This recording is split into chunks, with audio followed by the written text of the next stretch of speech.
Jeff Gustafson here.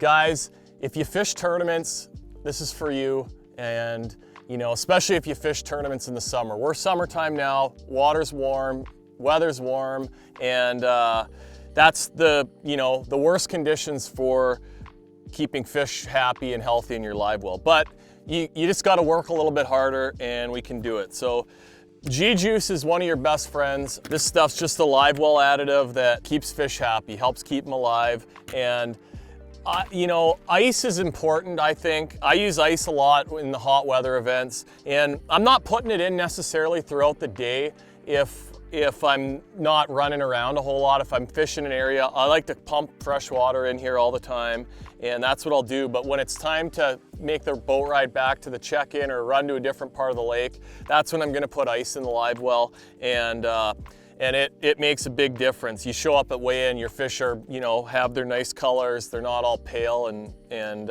sick looking. So that's what we're gonna do. I'm gonna show you my sort of system. This is just a bag of ice from earlier. I'm gonna put that in the live well.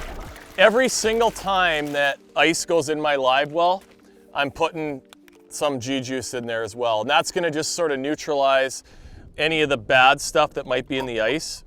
Anytime you look in your live well and your fish are getting pale looking and not, they don't have their nice vibrant colors, that means they're probably a little bit stressed, and ice is probably going to help them out a little bit. So the other thing to consider, always think about where you're pumping water into your live well. So say you're going into weigh-in and you're going into a little back bay or up in a creek where the water is going to be a lot warmer, you might want to just put it on recirc and don't pump that hotter water into your live well when you get up in those backwater areas. Always the main lake stuff's always going to be a little bit cooler, a little bit fresher. So that's something to consider. The other thing that we got from TH, the conservation cull tags, and these work great. I've been using them for years. On the Elite Series, we're actually not allowed to use any kind of puncturing cull tags or balance beams or anything like that. So, and it's a great way to go. These tags work really good.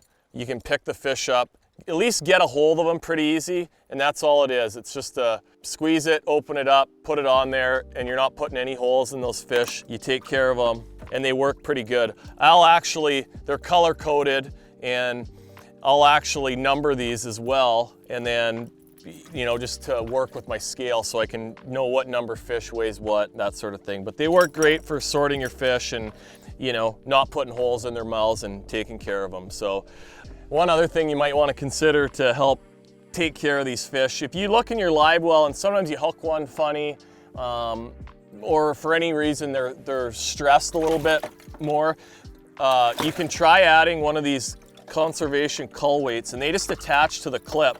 If the fish is having trouble, going on its side, balance issues, these clips just help weight it down, and then the fish isn't going to be trying to fight its balance all the time and just, adding to their stress. It just helps relax them. They work really good, similar to fin clips.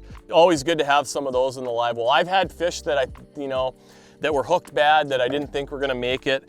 Put that on them, and they end up coming around and being fine and happy. So all that stuff, helps maintain our fisheries, and the last thing we want to do is hurt any of these bass that we love to catch so much. So take care of them.